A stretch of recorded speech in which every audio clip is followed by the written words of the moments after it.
What's up to my furry friends on YouTube? Today I'm going to show you how to enable two-factor authentication on Discord. Now this allows you to send a code every time you log in on Discord to your phone number so that nobody else could log into your account without actually having their phone number. Even if they get your password, they still won't be able to log in because they need your phone number to confirm the code. Now I'm on mobile Discord, but this works for desktop Discord as well. It's going to be a very similar process. Now, once you get into the Discord app, you're going to hit your profile picture in the bottom right corner.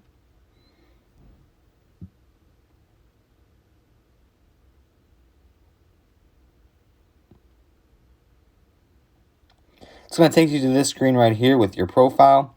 You're just going to scroll down a little bit. Right below the Set Status button is going to be Account near the top of the screen. You're going to click on that. Then on this screen, you're going to see right in the middle, there is a huge icon there to enable two-factor authentication. You're just going to click on the blue text there to enable two-factor authentication. And then it's just going to take you through a few steps in order to do this.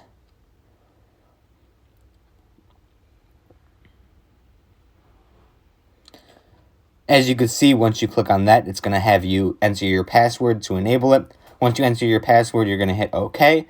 And then it's going to end up sending a message to your phone. It's going to come up with a 6-digit code. You're going to enter that 6-digit code to confirm the two-factor authentication. And this is just basically going to mimic the process. Every time you log in, you're going to have to enter your password and then enter this code to enable it. I'm not going to go through the full steps because I'm not super worried about anybody getting into my account.